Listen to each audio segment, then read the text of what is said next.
सच्ची और अच्छी खबर लखनऊ दर्पण न्यूज। हुए प्रोफेसर रीता चौधरी जी से अनुरोध करते हैं वो हमें और हिंदू कोड बिल के बारे में अपना व्याख्यान, अपना वक्तव्य और हमारे भी जो लोग उपस्थित है उनको डिटेल में समझावें। नहीं आदरणीय प्रचार और प्रसार समिति के अध्यक्ष डॉक्टर सत्तर सिंह जी, इस मंच पे सम्मानित साथियों, सभागार में बुद्धिजीवी बहुजन समाज के संविधान के मार्ग पर चलने वाले सभी कर्मठ और उत्साही साथियों, कुछ शोधार्थी भी हैं हमारे बीच में। यहाँ पर हम लोग 11 बजे से, मुझे तो लगता है कि 10:30 बजे तक ये कार्यक्रम शुरू हो गया था और बहुत सारे विद्वानों ने यहाँ पर अपनी बात बाबा साहब के संविधान से उनके अलग अलग आर्टिकल को लेकर के हमारे सम्मुख रखा, अलग अलग आर्टिकल थे। मैं आपके समक्ष कोई तथ्यात्मक बात नहीं करने जा रही हूँ, क्योंकि मैं साहित्य की विद्यार्थी हूँ, साहित्य पढ़ती और पढ़ाती हूँ, तो अपनी बात को मैं साहित्य के माध्यम से ही आपके सम्मुख रखना चाहूँगी। हमारे अग्रज ने कहा कि मैं संविधान पर तो बहुत सारी बातें हुई हैं, लेकिन कोड बिल से संबंधित कुछ बातें आपके सामने रखूँगी। अपनी बात करने से पहले मैं आयोजकों से एक अनुरोध करना चाहूँगी कि यहाँ पर सभागार में जो लोग बैठे हुए हैं, हमारे सभी अग्रज हैं। मुझे लगता है कि बाबा साहब के बाद ये दूसरी पीढ़ी रही होगी आप सभी लोगों की, अग्रजों की। हमारी पीढ़ी तीसरी पीढ़ी है। आप सभी लोग बाबा साहब और तत्कालीन समाज के जो हमारे पूर्वज थे, हमारे पूर्वजा थे, हमारे पूर्वे थे, उनके संघर्षों को जाना और समझा होगा। लेकिन आज की युवा पीढ़ी ना तो संविधान को पढ़ रही है, ना समझ रही है, ना जान रही है, क्योंकि आज की जो पीढ़ी है, तीसरी पीढ़ी, वो कारपोरेट सेक्टर की तरफ जा रही है और कारपोरेट सेक्टर में इस संविधान का यही कारण है कि हमारी जो विचारधारा है, हमारे पुरखों की विचारधारा है, बाबा साहब की विचारधारा है, उस विचारधारा से आज की जो जनरेशन है वो सीख नहीं पा रही है। उसे क्या करना है भटक सी गई है। लेकिन आज वर्तमान समय में जो सत्ता की राजनीति है, सत्ता में बैठे हुए लोग हैं, उन लोगों की चालाकियां, उन लोगों की बारीकियां ऐसी है कि वो एक एक व्यक्ति को पकड़ करके अपने भारतीय समाज, जिसको कि उनकी अपनी संस्कृति, जिसको सनातन संस्कृति कहते हैं, वो आज जब ज्ञान की बातें कर रहे हैं, आप देखते होंगे बहुत सारे ऐसे जगह जगह गोष्ठियां होती हैं, हम लोग तो साहित्य से संबंधित हैं, विश्वविद्यालय के पास हैं, तो उनका ये कार्यक्रम ही ऐसा होता है कि किसी तरह से उन्हें भारतीय ज्ञान परंपरा की वो चीजें बताई जाए जो बाबा साहब से पहले थी, जिन चीजों का विरोध करके बाबा साहब इतने आगे आए और हमारे सम्मुख रखे थे। मैं अपने मैं आज तक मैंने जो अध्ययन किया है, अध्यापन किया है और जो पढ़ती और सीखती रहती हूँ, इन सब चीजों पर भी मैं आपका ध्यान आकर्षित करना चाहूँगी। हिंदी साहित्य के बहुजन समाज के ही बहुत बड़े आलोचक थे आदरणीय चौधरीराम यादव जी। उन्होंने एक बार कहा था अपने व्याख्यानों में, वो अक्सर इस बात को बोलते थे कि 20वीं शताब्दी कार्ल मार्क्स और गांधी की थी, लेकिन 21वीं शताब्दी फूले और अम्बेडकर की।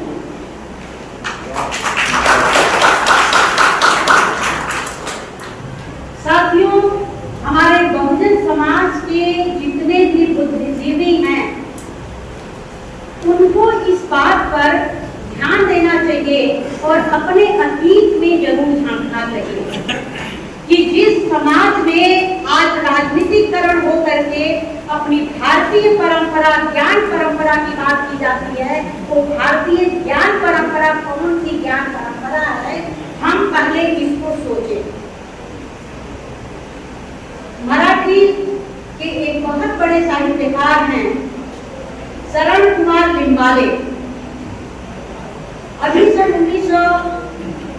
1920 की बात है, अभी कोरोना पीरियड से पहले उसी बीच की उनकी एक पुस्तक आई है सनातन। मुझे लगता है कि यहाँ पर जितने भी बहुजन समाज के लोग हैं उन सभी को ये पुस्तक को पढ़नी चाहिए। मुझे जब ये पुस्तक मिली तो मैंने उसे पढ़ा। उन्होंने उसकी भूमिका में एक महत्वपूर्ण बात कही है, हमें ये विचारनी है। वो लिखते हैं कि सनातन क्या था। जिस भारतीय संस्कृति की बात कर रहे हैं उस संस्कृति में समानांतर दो संस्कृतियां चलती थी। एक संस्कृति थी देव संस्कृति और जिसको की मुख्य धारा की संस्कृति थी, लेकिन उस संस्कृति के साथ एक दूसरी संस्कृति चलती है, वो श्रम संस्कृति। भारतीय ज्ञान परंपरा में इस श्रम संस्कृति की कोई बात नहीं की जाती। क्यों नहीं की जाती है? क्योंकि जैसे ही मनुस्मृति में ब्राह्मण, क्षत्रिय, वैश्य और शूद्र की बात होती है, वैसे ही आरक्षण लागू हो जाता है। सनातन उपन्यास की भूमिका में शरण जी ने इसमें लिखा है कि कैसे लागू हो जाती है कि ज्ञान सत्ता पर सिर्फ और सिर्फ ब्राह्मणों का अधिकार होता है। वैसे ही राज सत्ता पर वैश्यों का अधिकार क्षत्रियों का अधिकार होता है। वैसे ही तीसरे स्थान पर जो आते हैं वो वैश्य आते हैं, तो व्यापार जो है उस पर उनका आरक्षण होता है। और जो तीसरा पायदान है जिस पर कि उन्होंने कहा था, जो पैरों से पैदा होता है वो शूद्रों का है, और इन तीनों वर्णों की सेवा करने का कार्य ये तीसरे वर्ण के लोग करते हैं। आप सोच करके देखिए, हमारा संविधान तो आजादी पर लागू हुआ, जुम्मे 75 वर्षों का है, लेकिन स्मृति काल से ही लेकर के अब तक चाहे ज्ञान सत्ता हो, राज सत्ता हो, व्यापार सत्ता हो, इन तीनों वर्णों का ही आधिपत्य है। आप सोचिए कि इन तीनों वर्णों ने जिस पर सब कुछ उसका कब्जा था, वो आज दलित समाज, बहुजन समाज के लिए क्या छोड़ा और क्या रचा, ये हमें विचार करने की जरूरत है। आजादी से पूर्व इसमें बहुत सारे ऐसे लोग भी होंगे जो जानते होंगे कि समाज में नवजागरण चल रहा है। हमारे कई मित्रों ने इसकी चर्चा की कि भारतीय परंपरा क्या थी, उसमें स्त्रियों की क्या अधिकार थे, कौन कौन सी समस्याएं थी। आखिरी वक्ता बोल रहे थे इस पर, तो मुझे ये बात थोड़ी की शायद उन्होंने कहा था, तो मैं कह रही थी कि जब हम हिंदू कोड बिल की बात करते हैं, लेकिन बाबा साहब के सामने आजादी मिल चुकी है, संविधान बन चुका है, लेकिन उनके सामने कौन सी ऐसी समस्या थी कि हमें हिंदू कोड बिल बनाने की जरूरत पड़ेगी। जब तक हम उस पर नहीं विचार करेंगे, बाबा साहब के हिंदू कोड बिल पर बातचीत नहीं कर सकते। हमारे भारत में एक बात मैं बता देना चाहती हूँ कि आज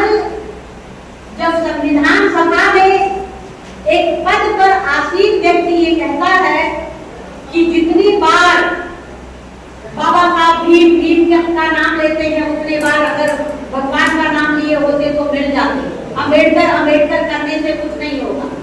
हमें विचार करने की जरूरत है ये बात क्यों कही जा रही है, इसके पीछे के कारण क्या है।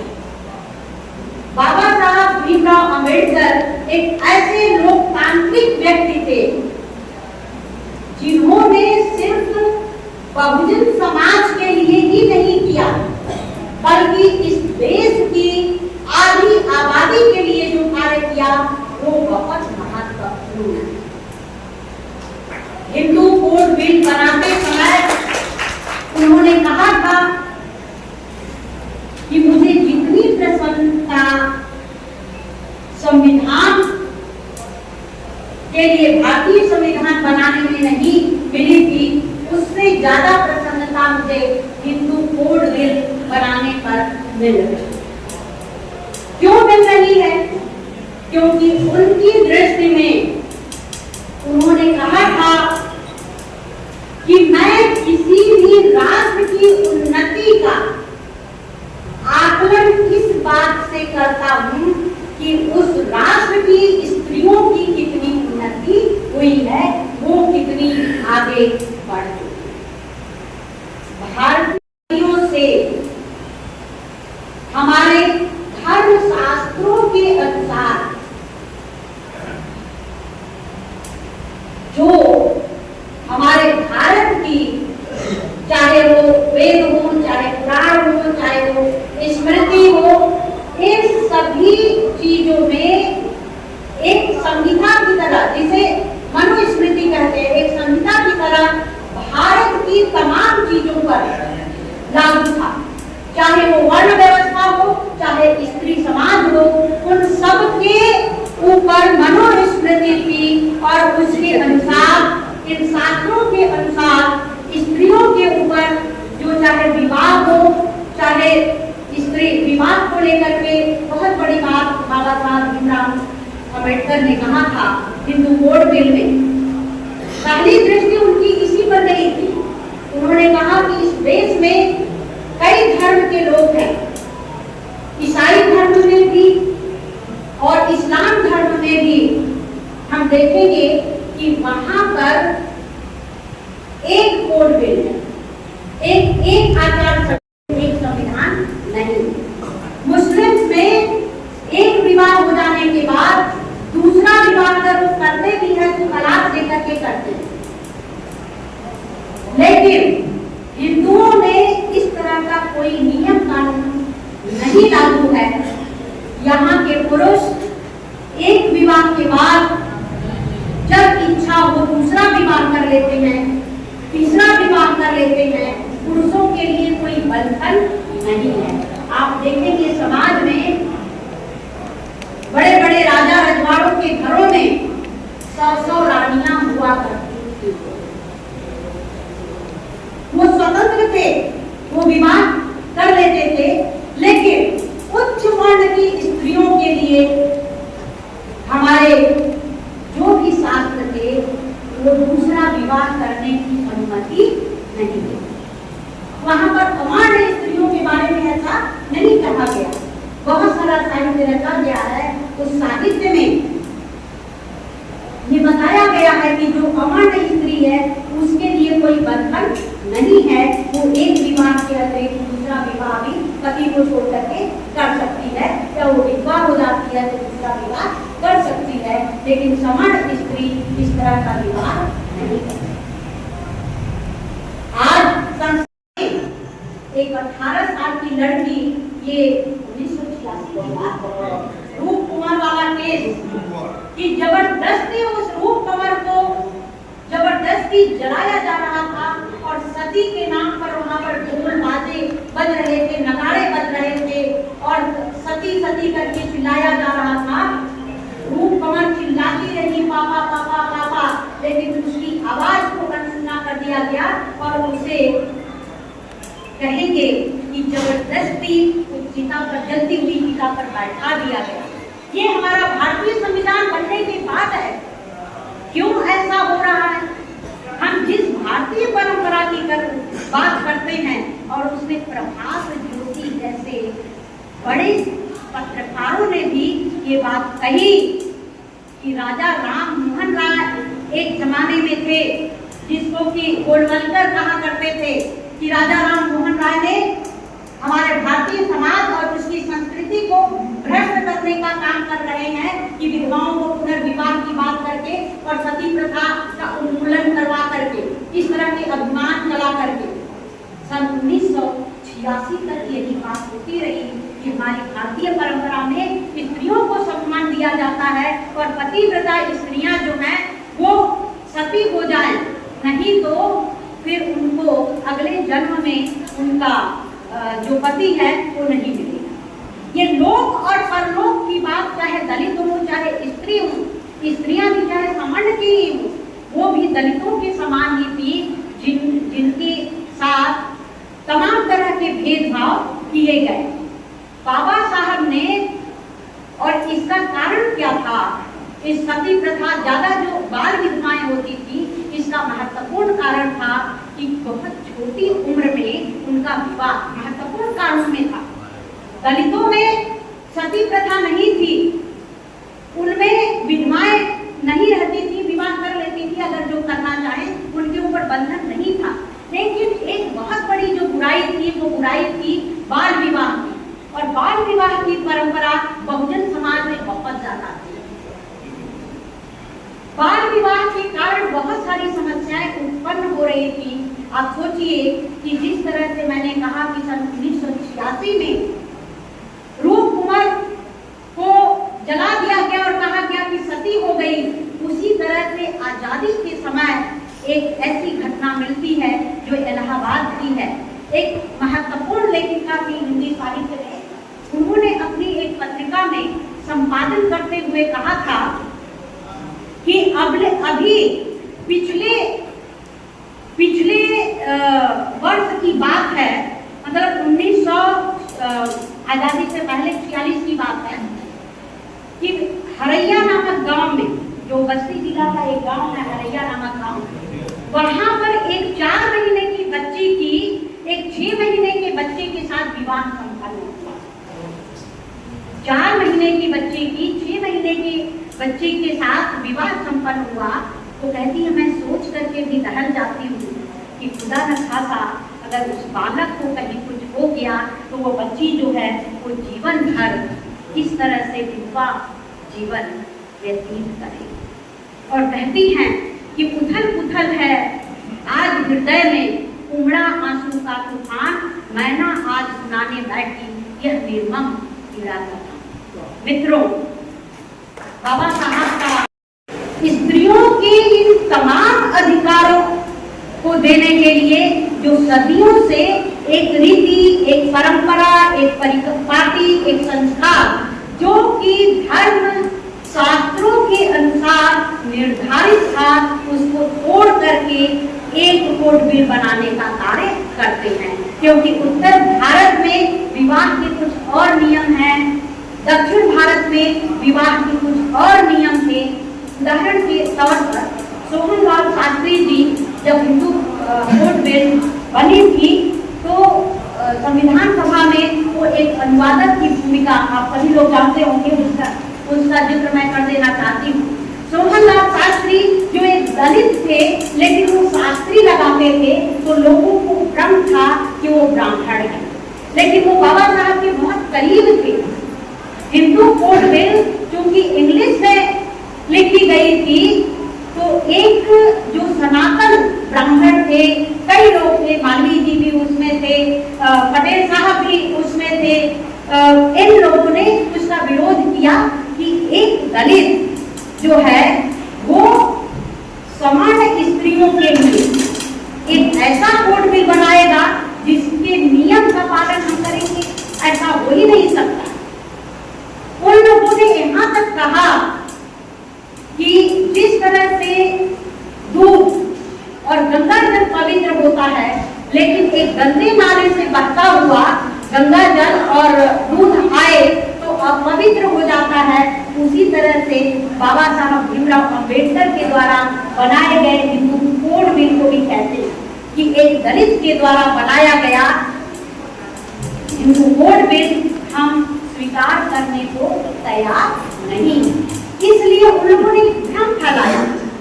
भ्रम ये कि हिंदू धर्म में कहीं भाई बहन की शादी हो सकती है क्या? हिंदू कोड बिल कह रहा है कि भाई बहन की शादी करवा दीजिए, जबकि ऐसा कुछ उस बिल में था ही नहीं। लेकिन एक गलत प्रचार और प्रसार किया गया।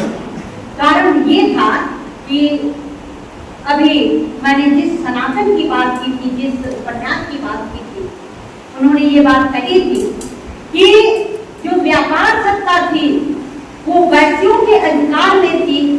व्यापारी लोग उस पर कब्जा करके रखे हुए थे। लेकिन हमारे यहाँ पितृसत्तात्मक व्यवस्था है। इस पितृसत्तात्मक व्यवस्था में सिर्फ बेटे को ही वो अधिकार था कि पिता की संपत्ति में सिर्फ बेटा हकदार है और बेटियों का कोई हक नहीं था।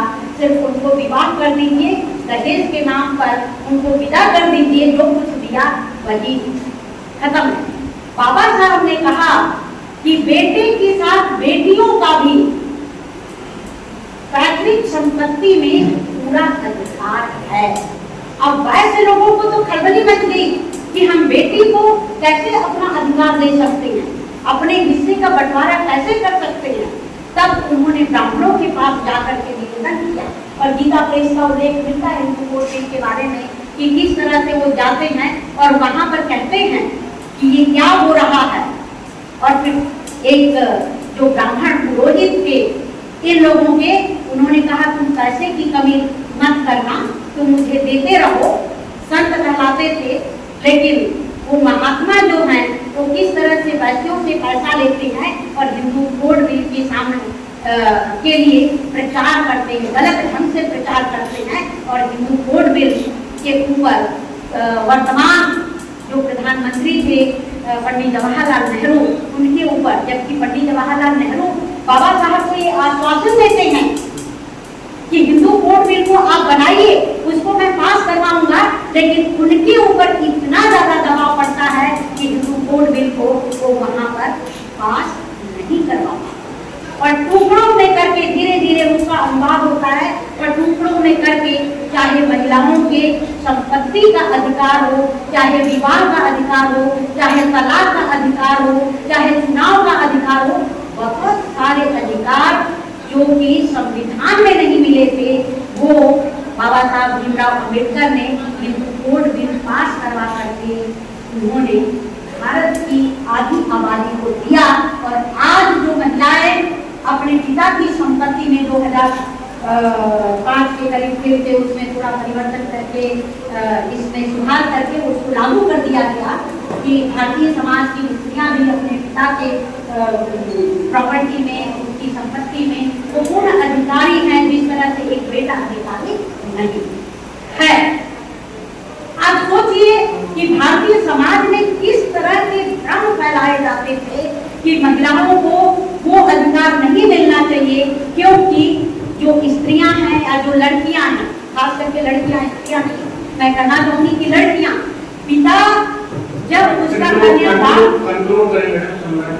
ससुराल चली जाती हैं तो अपने पिता का पिंड दान नहीं कर सकती, और जब कन्यादान कर दिया जाता है तो लड़कियां ससुराल की हो जाती हैं। और जिस घर से लड़कियों की डोली उठती है वो ससुराल से ही उनकी अर्थी उठ सकती है, वो घर नहीं आ सकती। इस तरह की कुरीतियां जिस समाज में थी, पिता का पिंडदान नहीं करेगी, उनका कन्यादान हो चुका है, इसलिए उनको पिता की संपत्ति में अधिकार नहीं मिल सकता है, क्योंकि वो पराया धन है। और पराया धन जब उनको विदा कर दिया जाता है तो यहाँ की मलकियत पर उसका हिस्सा नहीं है।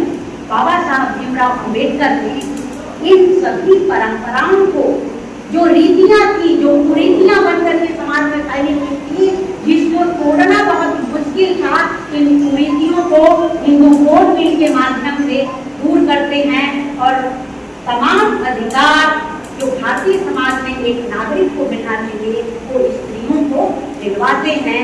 इसलिए अभी जो भारत की जो आधी आबादी है जहाँ पहुँची है, उसके लिए बाबा साहब का एक बहुत बड़ा योगदान है। मैं अपनी बात को यही कहना